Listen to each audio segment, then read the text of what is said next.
Manishankar Varaprasad Garu, it's not a comeback movie. It's a reminder of who Chiranjeevi is. Chiranjeevi, megastar కాకముందు, he is a great actor. Recent టైమ్స్లో పెద్ద స్టార్స్తో movie అంటే nobody cares about the performance. It's all about presentation and elevations. వాళ్ళతో ఒక మంచి performance చేపియాలంటే industry మొత్తం భయపడుతోంది.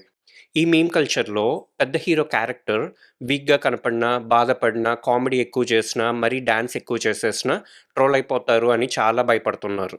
అందుకే క్యారెక్టర్స్ని కాదు, పోస్టర్స్ని, స్లో మోషన్ వాక్స్ని, బ్యాక్గ్రౌండ్ మ్యూజిక్ని ఎలివేట్ చేసి ఆ పెద్ద హీరోలో ఉన్న పర్ఫార్మర్ని డిజాల్వ్ చేసేస్తున్నారు. అసలు ఈ పెద్ద హీరోస్ ఈ రేంజ్కి ఇంత పెద్ద స్టార్స్ అయ్యారు అంటే it's not about presentation, it's not about slow motion walks, it's not about background music, it's about their performance. Chiranjeevi, Rajinikanth, Amitabh Bachchan వీళ్ళందరూ ఇంత పెద్ద స్టార్స్ అయ్యారంటే they are the greatest actors. వాళ్ళకి ఒక స్టైల్ ఉంటుంది, ఒక వల్నరబిలిటీ ఉంటుంది, ఒక టైమింగ్ ఉంటుంది. మోర్ దాన్ దట్ వాళ్ళు అన్ని ఎమోషన్స్ని ఆడియన్స్తో కమ్యూనికేట్ చేస్తారు అండ్ కన్విన్స్ చేస్తారు. ఫార్చునేట్లీ మనశంకర్ వరప్రసాద్ గారు అనే మూవీ ఈ slow motion, elevations and presentation అనే ఒక బిగ్ హీరో టెంప్లెట్ని మొహమాటం లేకుండా బ్రేక్ చేసి పక్కన పెట్టేసింది. అంటే ఈ మూవీలో ఎలివేషన్ షాట్స్ లేవని కాదు, ఈ మూవీ స్టోరీ ఎలివేషన్ షాట్స్ మీద డిపెండ్ అవ్వదు. ఈ మూవీ ఒక క్యారెక్టర్ మీద బిల్డ్ అవుతుంది, తన పర్ఫార్మెన్స్ మీద థ్రైవ్ అవుతుంది. ప్రసాద్ అనే క్యారెక్టర్ భయపడతాడు, తిట్లు తింటాడు, టెన్స్ అవుతాడు, యాంగ్జైటీ ఫీల్ అవుతాడు, కోప్పడతాడు, బాధపడతాడు, నవ్వుకుంటాడు, నవ్విస్తాడు. And this is acting. And ఇదే ఒక యాక్టర్ని స్టార్ చేసింది. And this is what made Chiranjeevi the megastar. చిరంజీవిలో ఉన్న కామెడీ టైమింగ్ని చూసి చాలా డేస్ అయింది, చాలా డెకేడ్స్ అయింది.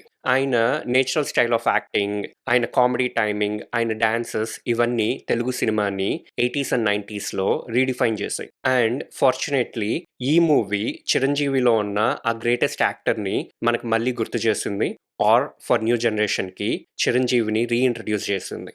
ఇందులో నేను అనిల్ రావిపూడిని రెస్పెక్ట్ చేయాలి. ఒక మెగాస్టార్ని ఆ కంఫర్ట్ బబుల్ నుంచి బయటకు తీసుకొని వచ్చి ఆయన రియల్ స్ట్రెంగ్త్లో ఆయన్ని పెట్టి యాక్ట్ చేయించడం it's a very daring decision. ఏ మాత్రం తేడా జరుగున్నా both the director and the megastar would have been trolled heavily. In fact, ఒక segment of the social media రెడీగా ఉంది ఈ ప్రాజెక్ట్ని ఎప్పుడు దొరికితే అప్పుడు ఫ్రై చేసేద్దామని. బట్ అనిల్ రావిపూడి మాత్రం ఈ ప్రాజెక్ట్ని చాలా కాన్ఫిడెంట్గా, చాలా పాజిటివ్గా right from the beginning deal చేశారు. And finally he delivered it. Talking about the movie, Manashankar Varaprasad garu is a film that is built entirely around Chiranjeevi's character. Movie start అవ్వగానే చిరంజీవి క్యారెక్టర్ని చాలా బాగా ఎస్టాబ్లిష్ చేశారు.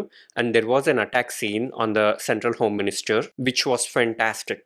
అక్కడ హీరో ఎలివేషన్స్ లేవు, more than that Chiranjeevi's reactions ఉన్నాయి, తన కామెడీ టైమింగ్ ఉంది, అండ్ చిరంజీవిస్ బాడీ లాంగ్వేజ్ ఉంది. చిరంజీవి నయనతార లవ్ స్టోరీ అయితే చూడాలనుంది లాగా స్టార్ట్ అవుతుంది, గరానా మొగుడు లాగా ఎండ్ అవుతుంది by the end of the movie. ఈ లవ్ స్టోరీలో చాలా కన్వీనియంట్ గా నయనతార అండ్ చిరంజీవి కలిసిపోతారు అనిపిస్తుంది, కానీ అవి క్వశ్చన్ చేయడానికి కూడా మనకు మనసు రాదు, ఎందుకంటే Chiranjeevi's magic is purely working there. School and kids episode ఒకటి ఉంటుంది చిరంజీవిది, it's around 20 to 30 minutes. Chiranjeevi's performance మళ్ళీ నెక్స్ట్ లెవెల్లో ఉంటుంది. ప్రసాద్ క్యారెక్టర్ అక్కడ భయపడతాడు, నవ్వుతాడు, తిట్లు తింటాడు చిన్నపిల్లల దగ్గర, అండ్ నవ్విస్తాడు. అండ్ ఆ బుల్లిరాజు ఆ చిన్నపిల్లోడు ఎపిసోడ్ కూడా చాలా బాగా వర్కౌట్ అయింది. అండ్ ఈ ఎపిసోడ్లో ప్రసాద్కి వాళ్ళ పిల్లల మీద ఉన్న ఎమోషన్స్ కూడా చాలా బాగా వర్కౌట్ అయ్యాయి. ఆ తర్వాత ప్రసాద్ అండ్ వాళ్ళ మామ కాన్ఫ్లిక్ట్ని ఎస్టాబ్లిష్ చేస్తారు, and it feels like Shankar Dada MBBS. మనం ఈ స్టైల్ ఆఫ్ చిరంజీవి కామెడీ చూసి చాలా చాలా రోజులైపోయింది. ఇలా ఒక బ్యూటిఫుల్ ఫీల్తో ఫస్ట్ హాఫ్ ఎండ్ అవుతుంది, and I was so satisfied. And ఇమీడియట్గా సెకండ్ హాఫ్లో మళ్ళీ చిరంజీవి వాళ్ళ మామ కోసం కొన్ని సెక్యూరిటీ డ్రిల్స్ చేపిస్తాడు. అవి చాలా ఇల్లాజికల్గా అనిపించాయి, but still Chiranjeevi's magic has never stopped working. Comedy మాత్రం చాలా బాగా వర్కౌట్ అయింది. ఆ తర్వాత చిరంజీవి నయనతార మధ్యలో ఉన్న డైనమిక్స్ అన్ని చాలా బాగా ఎక్స్ప్లోర్ చేశారు. అండ్ ఈ మూవీ ఒక చిన్నపాటి మెసేజ్ కూడా ఇవ్వాలని ట్రై చేసింది. హస్బెండ్ అండ్ వైఫ్ మధ్యలో అడ్జస్ట్మెంట్స్ ఉండడం ఎంత ఇంపార్టెంట్ అనేది, అండ్ వాళ్ళ మధ్యలో third person are other people enter అయితే ఎలా సిచ్యువేషన్స్ టర్న్ అవుట్ అవుతాయి అనేది చాలా బాగా ఎక్స్ప్లెయిన్ చేశారు. And that landed really well. Bheems music throughout the movie చాలా బాగుంది. Then comes mister Venky Gowda. Venkatesh introduction అసలు ఎక్సలెంట్గా ప్లాన్ చేశారు, అండ్ వెంకటేష్ ఇంట్రడ్యూస్ అవ్వడంతోనే స్టోరీలో ఒక ఇంపార్టెంట్ షిఫ్ట్ వస్తుంది. Venkatesh becomes the hero of the movie, and elevations కూడా అలానే ప్లాన్ చేశారు. అసలు నెక్స్ట్ లెవెల్లో ఉండింది ఎంట్రీ మాత్రం. And Chiranjeevi takes a role which is similar to Annapurnamma garu from F2. ఈ సీన్స్‌లో మనకు చాలా క్లియర్ డిఫరెన్స్ కనపడుతుంది. అసలు చిరంజీవి ఆ అన్నపూర్ణమ్మ గారి లాంటి ఎక్స్‌ప్రెషన్స్‌ని నెక్స్ట్ లెవెల్‌కి తీసుకొనెళ్ళిపోయారు. And of course we have Venky's timing playing with it. This is where we realise how good actors they are అని. ఈ మూవీలో ఒక్క జోక్ కూడా చిరంజీవి ఇన్వాల్వ్‌మెంట్ లేకుండా లేదు. అన్ని జోక్స్ చిరంజీవి ఇన్వాల్వ్ అయి ఉంటాడు. అండ్ వెంకటేష్ వచ్చిన తర్వాత అన్ని జోక్స్ వెంకటేష్ అండ్ చిరంజీవి మధ్యలోనే ఉంటుంది. అండ్ ఆల్మోస్ట్ కాదు, అన్ని జోక్స్ థియేటర్‌లో వర్కౌట్ అయ్యాయి. And the entire theatre was just laughing out loud. నేను హానెస్ట్‌గా చెప్పాలంటే Anil Ravipudi garu has improved a lot. F2, F3, 'Sarileru నీకెవరు'లో అసలు కామెడీ అంతా చాలా క్రింజ్‌గా ఉంటుంది.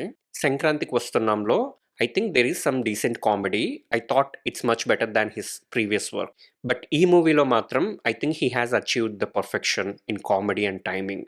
సో, ఓవరాల్‌గా ఈ మూవీ ఎలా ఉంది అంటే, ఈ మూవీ మొత్తం కంప్లీట్‌లీ చిరంజీవి మీద డిపెండ్ అవుతుంది. చిరంజీవి ఈ మూవీలో నవ్వుతాడు, ఏడుస్తాడు, నవ్విస్తాడు, బాధపడతాడు. అన్ని ఎమోషన్స్ 100% వర్కౌట్ అయ్యాయి. So, this movie is not the megastar's comeback. This is a reminder of how good an actor he is.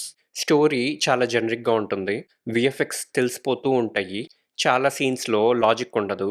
అప్పటికి మనం బయటకొచ్చేసరికి ఒక 'మన్మధుడు', 'నువ్వు నాకు నచ్చావు', 'మల్లీశ్వరి' వైబ్‌లో వస్తాము. Not because of the story. It's because of the Prasad's character and Chiranjeevi's performance in it.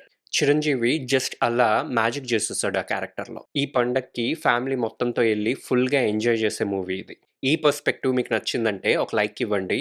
And ఈ movie మీరు చూసుంటే మీకెలా అనిపిచ్చిందో కామెంట్స్‌లో షేర్ చేయండి. One thing to conclude, 'Prasad కొట్టేసావయ్యా last ball 6' that's a dialogue from the movie.